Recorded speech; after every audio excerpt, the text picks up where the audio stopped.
Were you drafted or did you enlist? Well, it's kind of a long story. I graduated from Flint Central High School in June of 1942.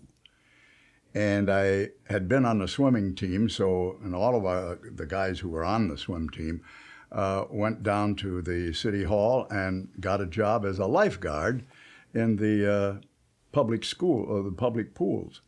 So I was at Kersley Park Pool, which was just a block from my house. So that was great. I could get up in the morning and go down to the pool and swim a few laps. And fact is, I used to swim a mile every morning before I opened the pool. But it was fun. It was the best job I ever had. But in the meantime, when the pool closed at the end of the summer, I had to find something to do, so I went to work at the Buick Foundry, and that was a tough job. I'd get through work and I'd take my jeans off and stand them in the corner. That's how dirty it was. And one day the foreman came over and said, "Haggart, the super and I have been watching you, and you've got a future here." I said, "Oh, I don't want that." And so the next day, that my number had already been drawn that I was going to be drafted, I enlisted. So it's kind of a this and that, you know. I was going to be drafted, but I enlisted to go early because I didn't want to work in that foundry for the rest of my life. So I think I made a better decision to get out of there. How old were you when you went to war? Well, I was 18 years old. Yeah, I was right out of high school, and I had done the summer swimming and doing that fun stuff. And then a couple of months maybe in the foundry, and then that was it. I was still 18, and they shipped me off to Battle Creek, Fort Custer. And I told everybody when I got on the train, "Hey, folks, I'll see you this weekend." And that never happened. I never came home in uniform until 2.5, 3 years later. When the war ended, I came home. That's the only leave I ever had, was when the war ended. What year did you join? Well, let's see, what did I say? That was 1942. 1942, but I didn't really leave to go until about January of 43. So for all intents and purposes, I probably went in around January of 43. And they sent me down to Fort McClellan, Alabama, once I got my 2 days in at Fort Custer. And that was an infantry replacement training center. And that's where I got my infantry replacement training. And I also learned Morse code. And they said they're going to make me a radio operator. And I thought, wow, that's interesting. And so that's what I did. What branch of the military were you a part of? It was the Army. I was in a 36. When I got overseas, we went to a repo depot. That was a replacement depot, and they put us in the 36th Infantry Division, which was Texas National Guard. What was your rank? Well, I went in as a buck private, and I went through corporal, T5, T4, which is a sergeant, and up to, when I got out, I was a staff sergeant. Staff sergeant. Had a rocker under it. They told me if I'd have stayed with them, why, they'd have made me a master sergeant. But I said, no, I want to go home. I don't want any more of your Army. But if I'd have stayed with the division and gone back to Texas with them, I could have been a master sergeant. How long were you in the war? How long? Yes. Well, let's see here. Each one of those stands for, can you see that? Each one stands for 6 months overseas. So I got 2.5 years over there, and pretty much in the war all the way. Yeah. Did you have any training before you went to war, and what kind? Oh yeah, 13 weeks basic training, And in that is when they taught me my Morse code. Do-de-do-de-do-do-de-do, do-de-do-de-do-do-de-do. You get that, and you get maybe, you get as far as 15 words a minute. You could, with the earphones, you do this all day long, and they would be sending you code, and you're trying to get your speed up. And when I joined the 36th, these guys had all been radio operators on the railroad and telegraph offices, and they would go, brrt, brrt, brrt. Holy mackerel, and I'm going doot-de-doot-doot-doot-doot-de-doo. But they sent me to another school once we got into France, and we picked up our speed, and I never caught up with those guys. They were good. Were any of your family members in the war, and if so, what branch were they in? Well, there's another story. The Great Depression, started in 1931, 32, 29. It was a crash. My dad had a couple of gas stations at the time, and he was doing quite well. And my mother was a school teacher, and she would get a paycheck, except in the summer when school was out, no check from her. And then my dad lost everything he had, so there was nothing left. We were pretty dire. And so my dad had been in World War I. You've heard of that. And so they decided they would take some of the old veterans from World War I and take them in with a limited amount of experience or, service.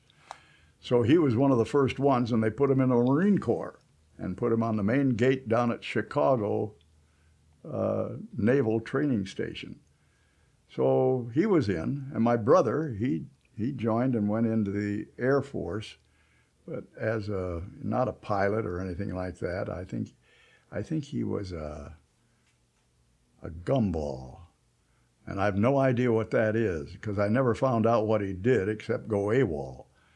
And he would take my money that I sent back every month and put it, my mother and I had a joint checking account, and she would put the money in the checking account, and he would call her and say, Mom, I'm over the hill, and they're going to throw me in the brig if I can't, come up with some money, and I got to.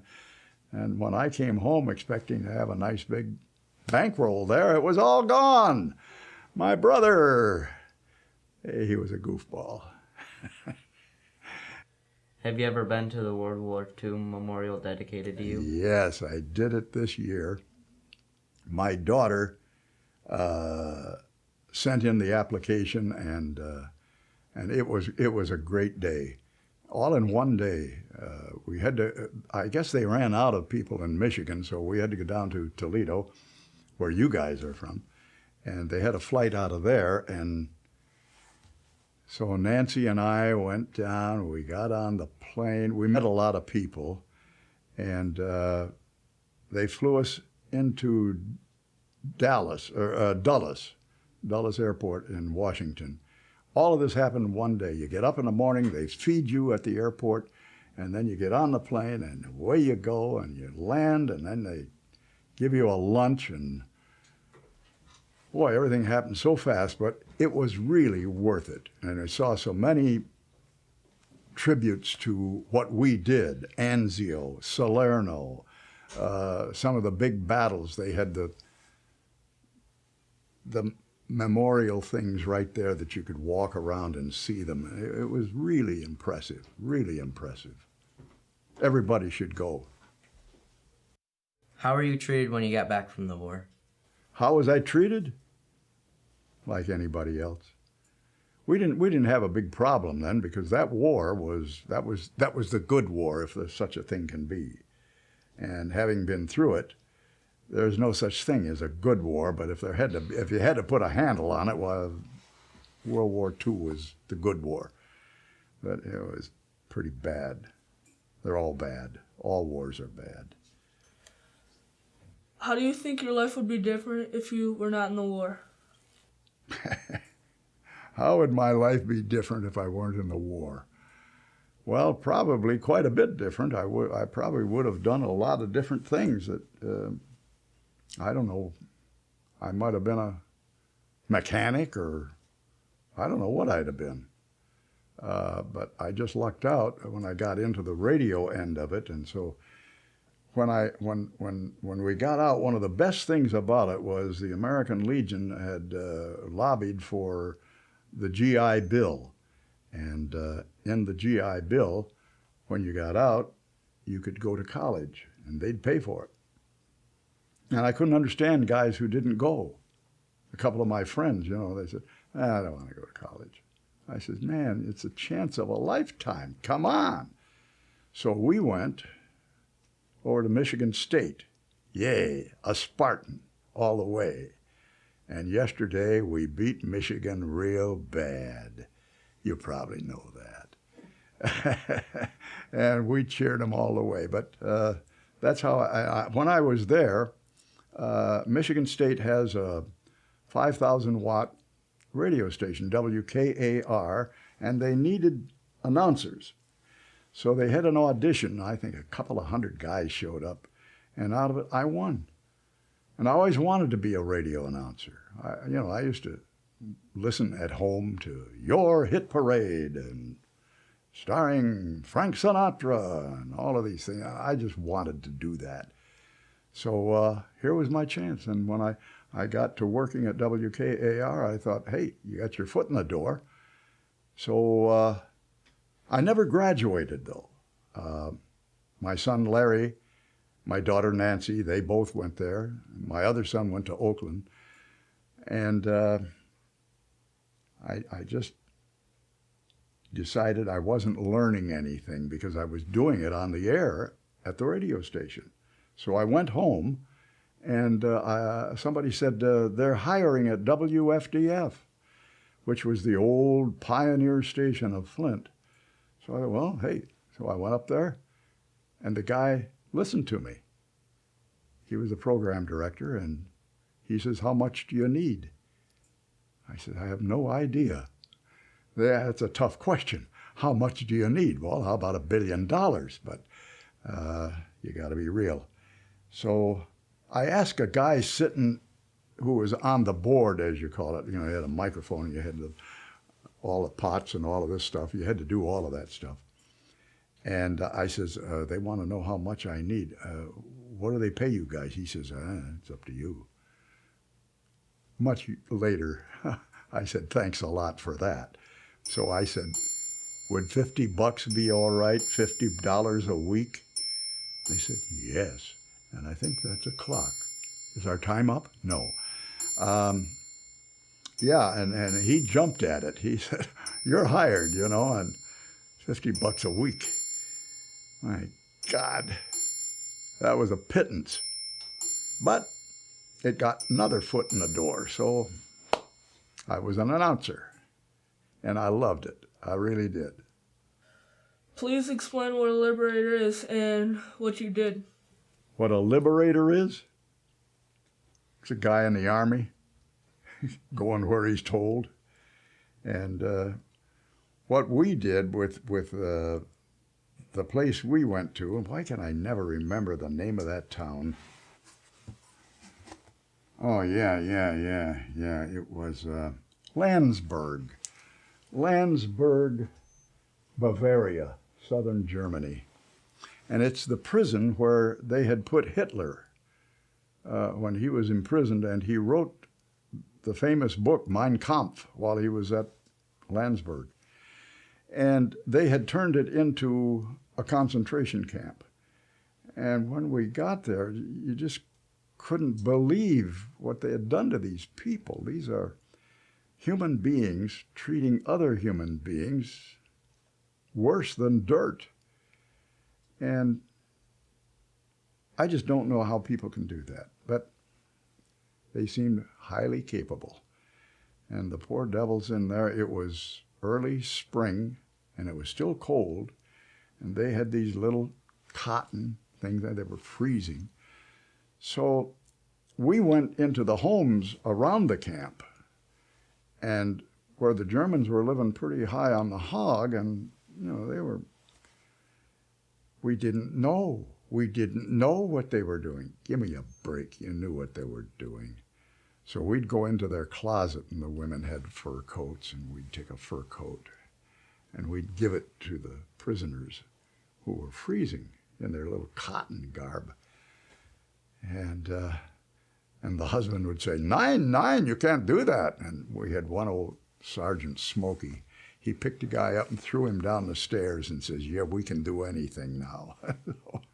we were the liberators, but we didn't take any guff from those guys. I just don't understand them yet. To this day, I don't understand how they could do what they did. What do you remember most about the first prisoner you encountered? He was in a cage, and he was just pleading, you know. You could just read it in his eyes that, "I don't want to be here anymore." And I don't think he knew who we were. We didn't know who he was, but we knew he was a prisoner, and we had to get him out of there. And one thing that Eisenhower was the general in charge of everything in the ETO, the European Theater of Operations. And he was one really good general. I think we'd have walked across the ocean for him. And he said, "I want all of this recorded. I want people to realize that this is what's been going on, what these people have done to their own people." And I'm glad he did that, because we had people piled up, dead, like cordwood. And it's just unbelievable. And that's, I don't know, you lose sight of what humanity is all about. It's just awful. Believe me, it's awful. How many people do you think were in the camp? I have no idea. It was quite a few. It wasn't like Dachau and, you know, some of those notorious ones, but the ones who were there, I'm sure, thought it was bad enough. It was a horrible place to be.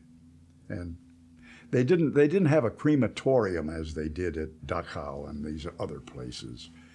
It was just a prison, and they would take them out and work them until they dropped dead. So, but it wasn't as bad as some of the others. I don't know how. It's hard to put a number on how bad a place is. They were all horrible. Were there any children? Didn't see any children, no. But they did at other camps, I know they did, and they experiment with them, and yeah, bad news. What was their reaction when they saw you? What their reaction? Overjoyed. Hey, it's over, and that's what we kept telling them, it's over. You're okay, you're going to be free, you can go home. Oh, tell somebody who's been expecting to die any moment that they're not going to, and you're pretty happy people. What is the most important thing you would like people to know about World War II liberators? Empathy. I would like everybody to become full of empathy. Do you know what empathy is? It's when you can put yourself in somebody else's shoes. I hear people today say, well, you know, they're poor, but if they'd have saved their money, those are people who have no empathy. They don't care, really. They don't know that these people never had any money. If you're born with a lot of money, you can really take an attitude and say, well, it's their own fault that they don't have any, and that's why they're poor, and that's why they're in prison and all of that. They never stop to think, why do people do what they do? And if you have empathy and can put yourself in somebody else's boots, I think we'll have a much better world instead of off the top of your head and say, well, it's their own fault. Think about it. What do you want to tell kids our age about the war? That it's horrible. I think we're the only species of that kills themselves. I don't know of any other animal that kills himself like we do. And war is just, it's so impersonal. I used to shoot at airplanes when they'd come by with a Tommy gun.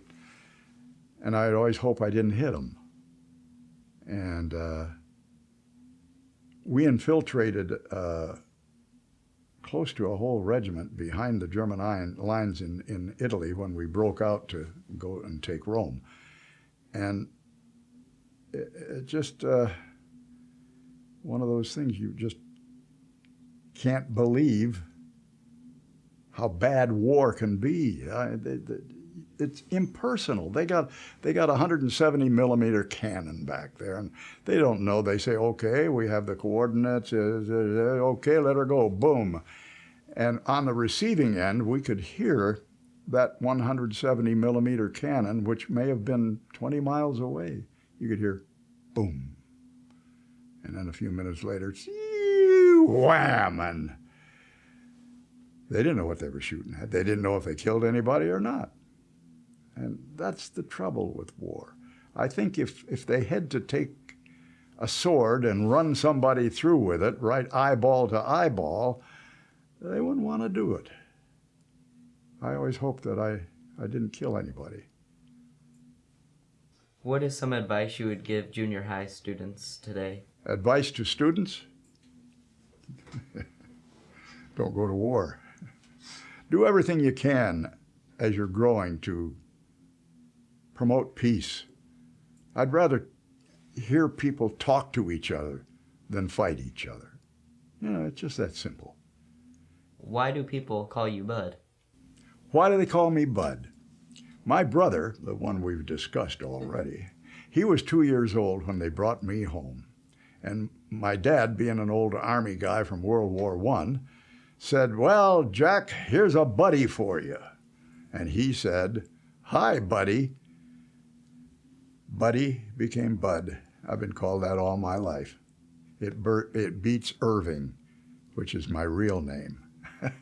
Irving Jackson Haggart. Bud, I like. Any other questions? Okay, guys, it's been fun.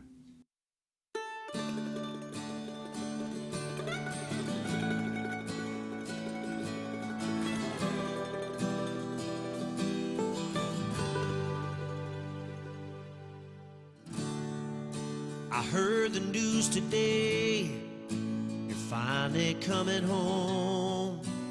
You've been gone for too damn long. You ran off to war, we know what you went there for. You fought to keep our country strong. Said you didn't see it coming when you hit the battlefield running. Now there's one more soldier guarding heaven tonight. One more hero by the dawn's early light. We salute you. But 21 guns lock and load. Soldiers finally coming home.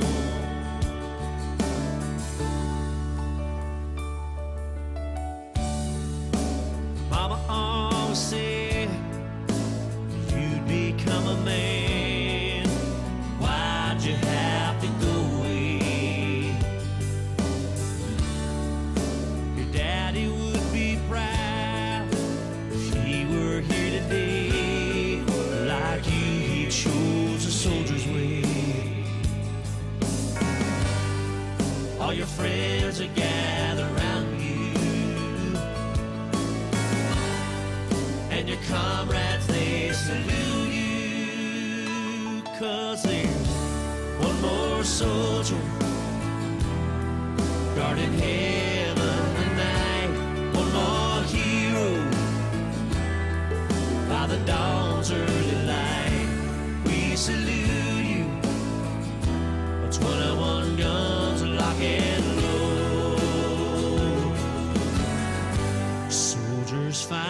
coming home. All the flags are at half-mast as we take it to your resting place.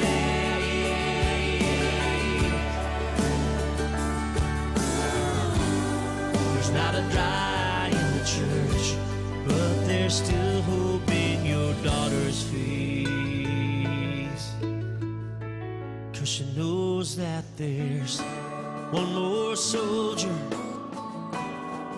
guarding heaven tonight.